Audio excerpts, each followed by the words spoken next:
नमस्कार दोस्तों, स्वागत है आपका आकार आईएएस में।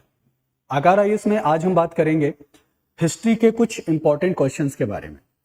हिस्ट्री के ये जो क्वेश्चंस हैं, हिस्ट्री के इन क्वेश्चंस को आकार आईएएस की टेस्ट सीरीज से लिया गया है। आकार आईएएस में जो टेस्ट सीरीज चल रही है उस टेस्ट सीरीज से इन सवालों को लिया गया है। तो हम बारी बारी से एक एक करके इन सवालों को डिस्कस करेंगे तथा इन सवालों के आधार पर इतिहास के सेगमेंट में अपनी तैयारी के मूल्यांकन करने का प्रयास करेंगे। चलिए शुरू करते हैं। पहला सवाल है कि निम्नलिखित कथनों पर विचार कीजिए। पहला स्टेटमेंट है कि हीनयान का प्रमुख ग्रंथ कथा वस्तु है।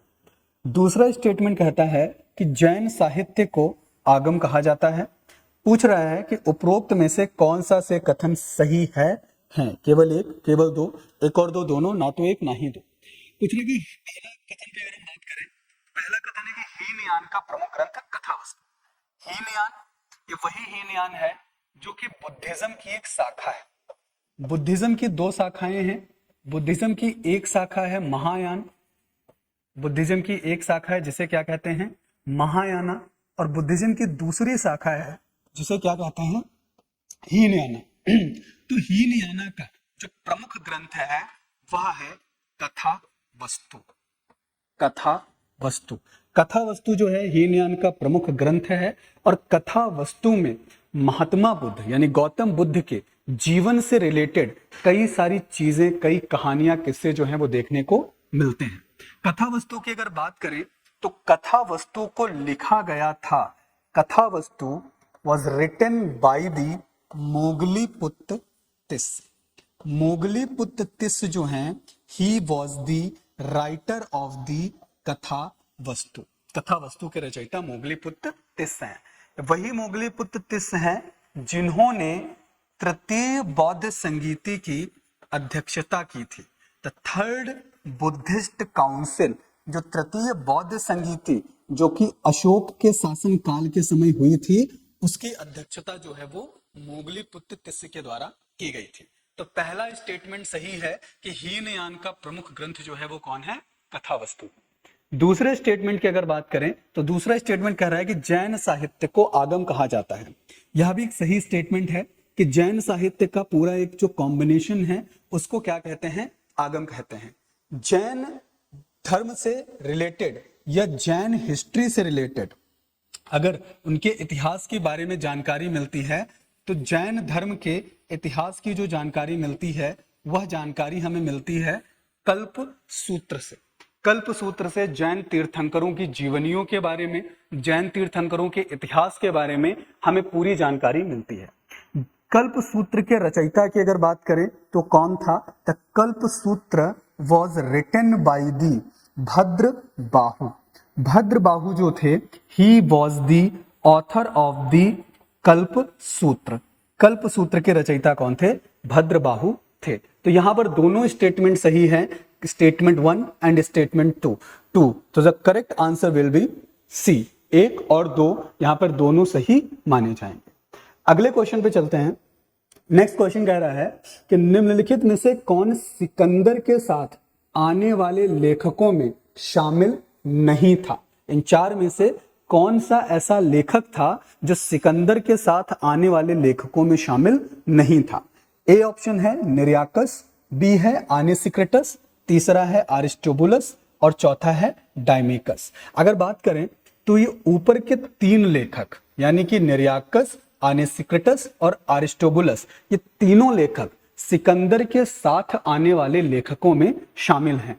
लेकिन डायमेकस जो है, डायमेकस सिकंदर के साथ आने वाले लेखकों में शामिल नहीं है।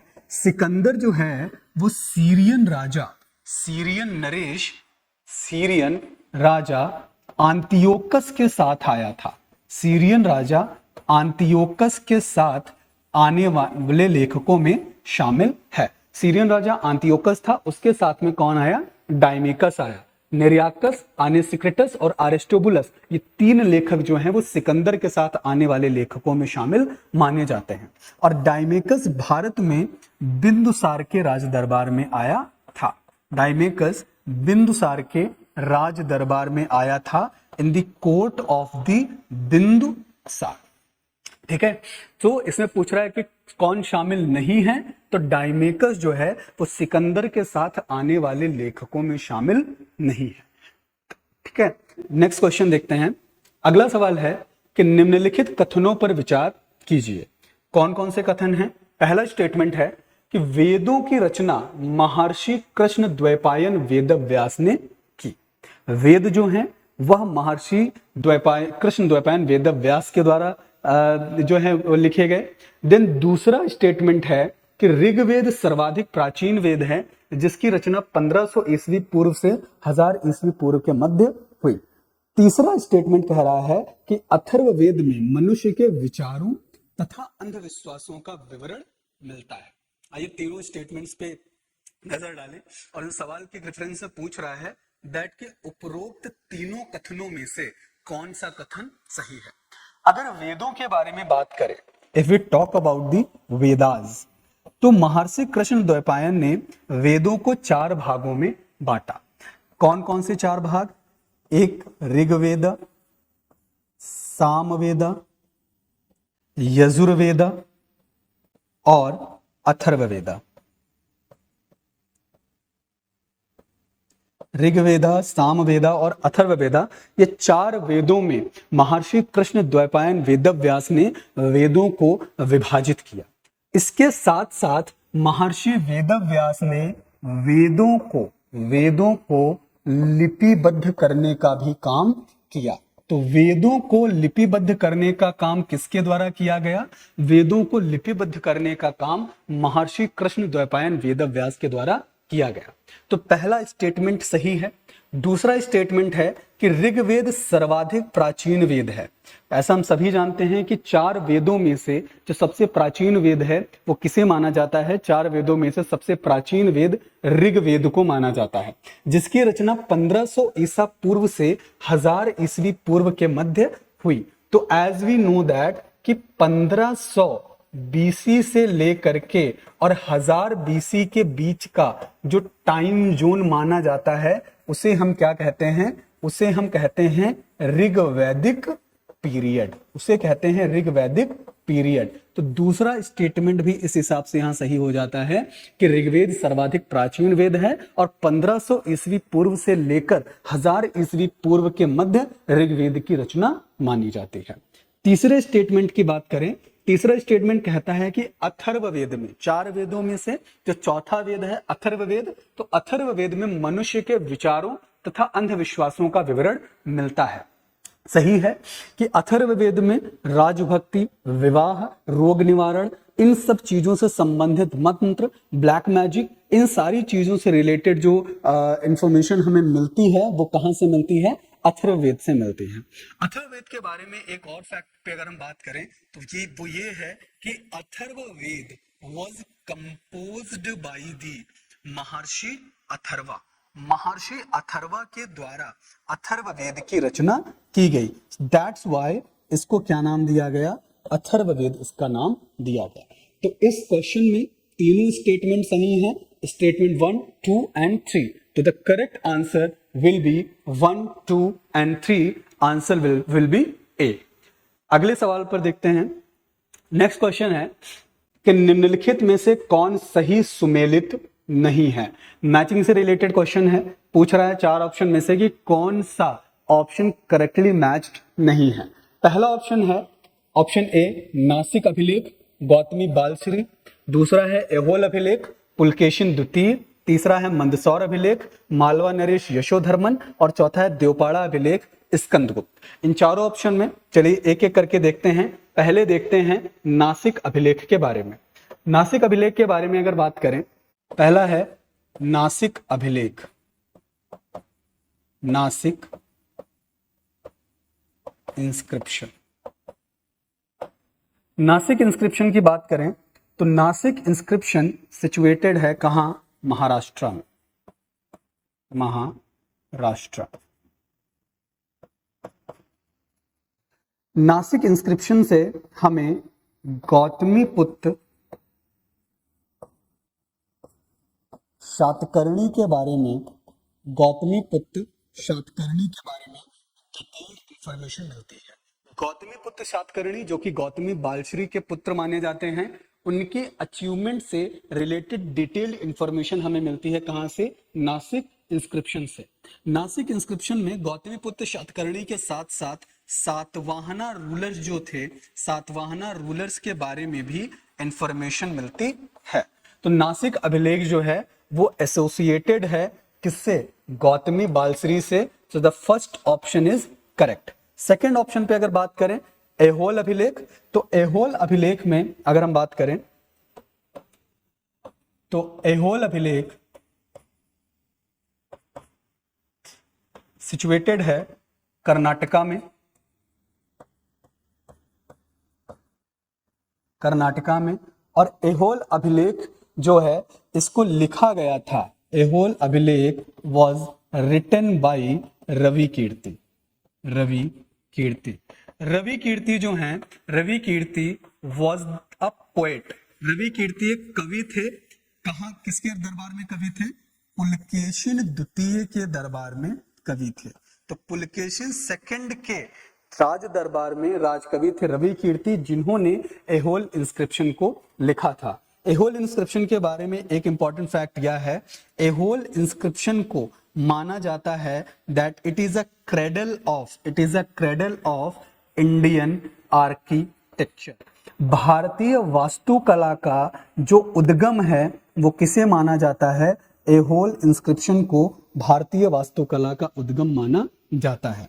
देन तो यहां पर सेकंड ऑप्शन भी हमारा सही है दैट ऐहोल अभिलेख जो है वो किससे एसोसिएटेड है? पुलकेशिन द्वितीय से एसोसिएटेड है, कर्नाटका में सिचुएटेड है। उसके साथ साथ इस अभिलेख को लिखा गया था रवि कीर्ति के द्वारा। एंड रवि कीर्ति जो कि पोएट थे, कवि थे, किसके दरबार में? पुलकेशिन द्वितीय के दरबार में। और पुलकेशिन द्वितीय जो हैं वो चालुक्य वंश के राजा थे। पुलकेशिन द्वितीय was the king of Chalukya dynasty. और ऐहोल अभिलेख के बारे में इंपॉर्टेंट फैक्ट है that it is known as a cradle of the Indian architecture. इसको भारतीय वास्तुकला के उद्गम के रूप में जाना जाता है।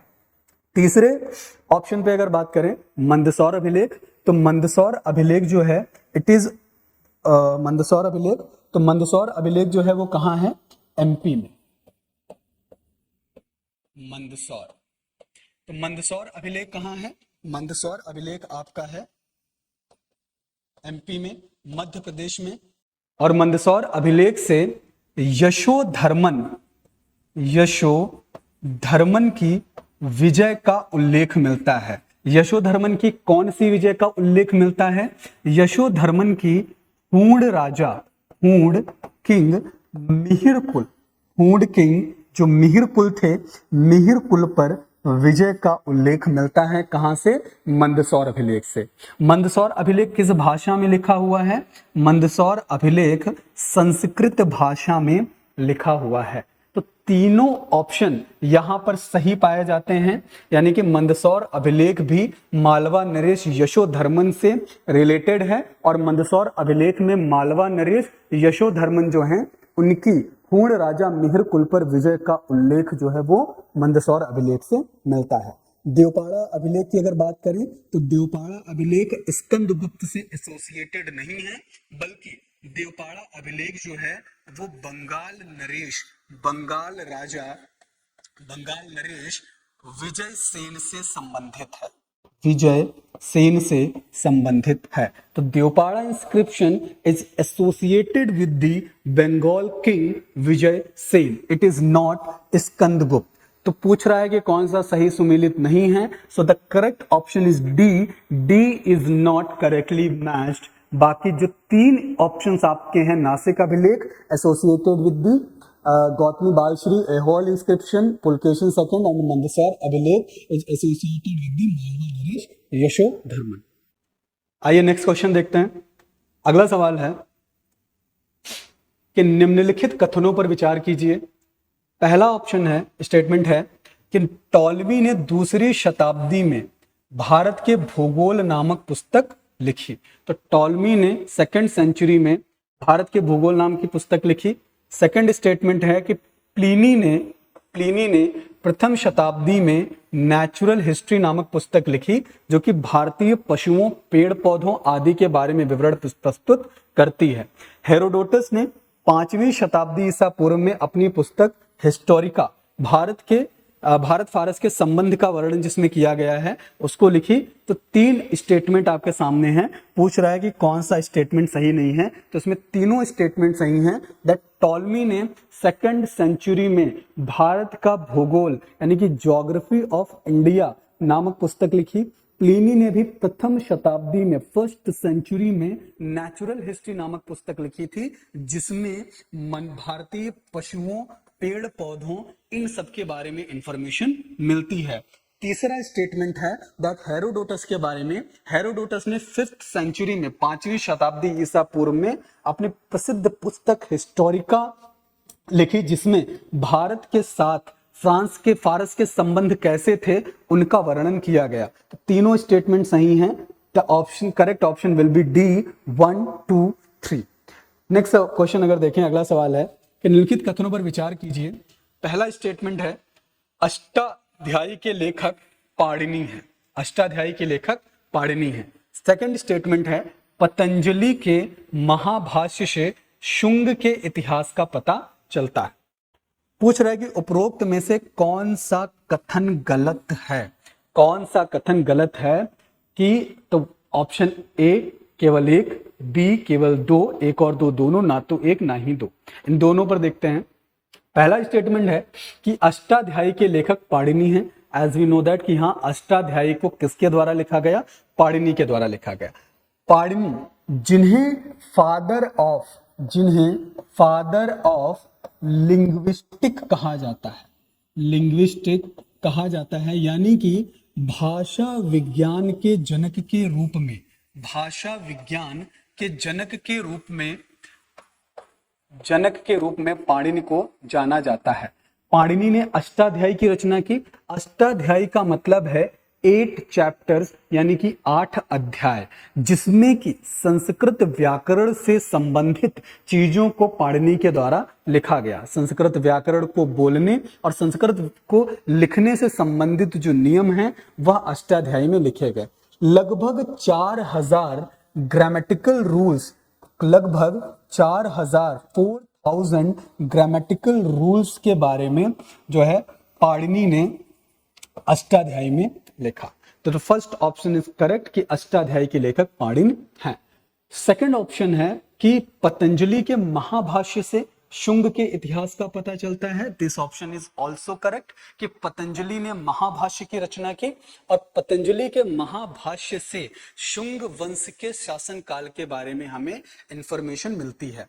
शुंग इतिहास के बारे में, अगर शुंग वंश के बारे में बात करें तो शुंग वंश का संस्थापक जो था, शुंग वंश का संस्थापक था पुष्यमित्र शुंग। पुष्यमित्र शुंग ने शुंग वंश की स्थापना की थी। और पतंजलि जिनके योग सूत्रों के बारे में भी जानकारी मिलती है, जिन्होंने योग सूत्रों के बारे में भी अपनी जो है रचनाएं की, उन्होंने महाभाष्य के माध्यम से शुंग इतिहास के बारे में लिखा। तो दोनों स्टेटमेंट यहाँ पर सही हैं। और पूछ रहा है कि कौन सा कथन गलत है, तो दोनों कथन गलत नहीं है। ठीक है, तो यहाँ पे ऑप्शन होगा डी, ना तो 1 और ना ही 2। ठीक है, तो दोनों स्टेटमेंट अपने आप में क्या है? सही है। तो ऑप्शन क्या होगा? नेक्स्ट क्वेश्चन देखते हैं, क्वेश्चन नंबर 7। सवाल है कि निम्नलिखित कथनों पर विचार कीजिए। कल्हड़ ने राज तरंगिणी नामक पुस्तक की रचना की। पहला स्टेटमेंट है। दूसरा स्टेटमेंट है कि कल्हड़ अपने संस्कृत साहित्य में ऐतिहासिक घटनाओं को क्रमबद्ध लिखने का प्रथम प्रयास किया। It was the first effort. जब कल्हड़ ने संस्कृत साहित्य में, इन द संस्कृत लिटरेचर, ऐतिहासिक घटनाओं को, जो हिस्टोरिकल इवेंट्स थे, उनको क्रोनोलॉजिकल ऑर्डर में लिखने का प्रयास किया था। तीसरा स्टेटमेंट है द कल्हड़ के साहित्य में कश्मीर के शासकों का वर्णन मिलता है। तो रूलर ऑफ द कश्मीर, उनकी जो डिटेल्ड इंफॉर्मेशन मिलती है वो कल्हड़ के साहित्य में पाई जाती है। पहला तो इसमें पूछ रहा है कि उपरोक्त में से कौन सा गलत है। पहले स्टेटमेंट पे अगर हम देखें तो पूछ रहा है कि कल्हड़ ने राजतरंगिणी नामक पुस्तक की रचना की। तो पहला स्टेटमेंट सही है कि कल्हड़ ने राजतरंगिणी नामक पुस्तक की रचना की थी, और कल्हड़ ने राजतरंगिणी में कश्मीर के शासकों के बारे में उल्लेख किया था। कल्हड़ ने राजतरंगिणी की जो रचना की थी वह रचना की थी संस्कृत भाषा में। इन दी संस्कृत लैंग्वेज कल्हड़ ने राजतरंगिणी को नरेट किया, लिखा।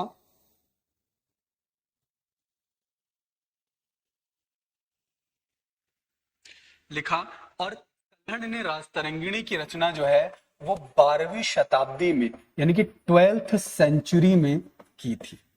ठीक है, तो पहला स्टेटमेंट यहां पर सही है, कल्हड़ ने राजतरंगिणी नामक पुस्तक की रचना की थी। सेकंड स्टेटमेंट कह रहा है कि कल्हड़ ने अपने संस्कृत साहित्य में इन दी संस्कृत लिटरेचर कल्हड़ ने क्या किया कि हिस्टोरिकल इवेंट्स, ऐतिहासिक घटनाओं को क्रमबद्ध लिखने का प्रथम प्रयास किया था।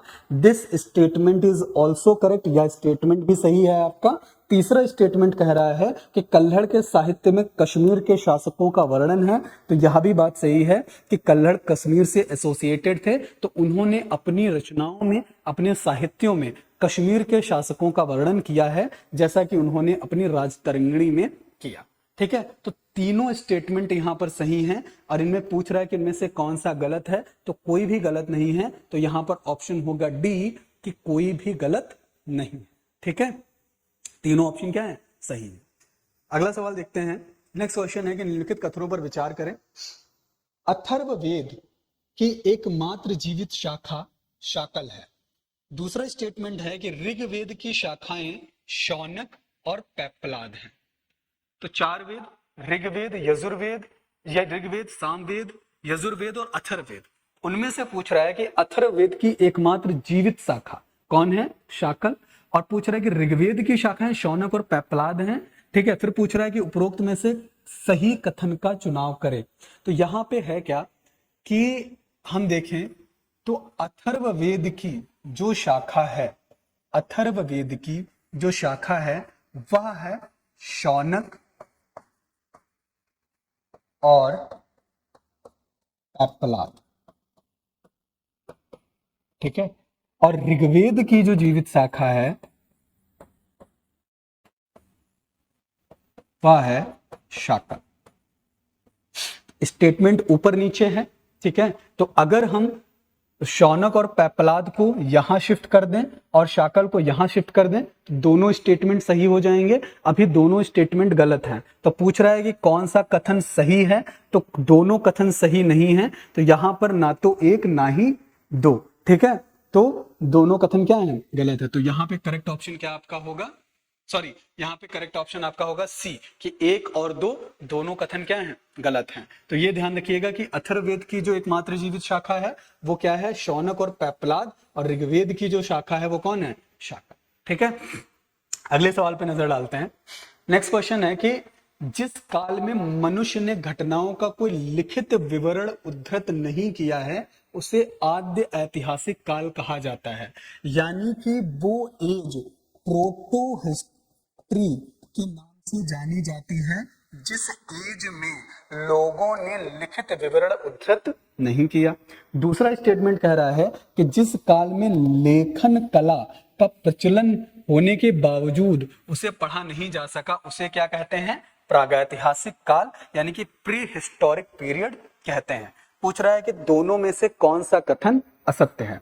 चलिए पहले स्टेटमेंट पे देखें। तो पहला स्टेटमेंट है कि जिस काल में मनुष्य ने घटनाओं का कोई लिखित विवरण उद्धृत नहीं किया उसे आद्य ऐतिहासिक काल कहते हैं। तो ये स्टेटमेंट आपका गलत है। आद्य ऐतिहासिक काल में यानी कि अगर हम प्रोटो हिस्टोरिक एज की बात करें, if we talk about the proto historic age, तो प्रोटो हिस्टोरिक एज में राइटिंग की इंफॉर्मेशन लोगों को थी।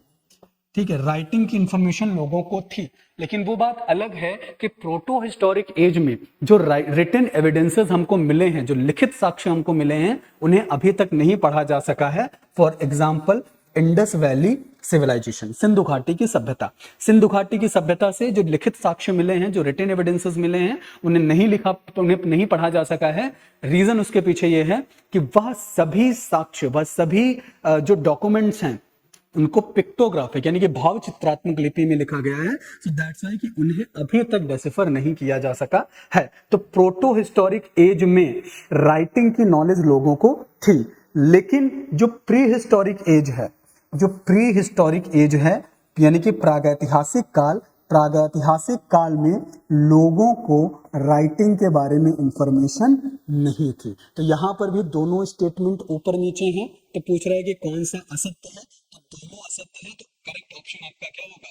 डी, यानी कि जिस काल में मनुष्य ने घटनाओं का कोई लिखित विवरण उपलब्ध नहीं, उसे आद्य ऐतिहासिक काल नहीं, उसे क्या कहते हैं? प्रागैतिहासिक काल कहते हैं। उसे कौन सा काल कहते हैं? प्रागैतिहासिक काल कहते हैं। ठीक है। और जिस काल में लेखन कला का प्रचलन होने के बावजूद उसे पढ़ा नहीं जा सका, उसे प्रागैतिहासिक काल नहीं बल्कि उसे आद्य ऐतिहासिक काल कहते हैं। ठीक है। तो यहां पर करेक्ट ऑप्शन आपका होगा, असत्य पूछ रहा है तो डी, ना तो एक ना ही दो। नेक्स्ट ऑप्शन देखते हैं। अगला ऑप्शन है कि निम्नलिखित कथनों पर विचार कीजिए। पहला है कि आग की खोज पुरा पाषाण काल में हुई। दूसरा स्टेटमेंट है कि पहिए का आविष्कार नवपाषाण काल में हुआ।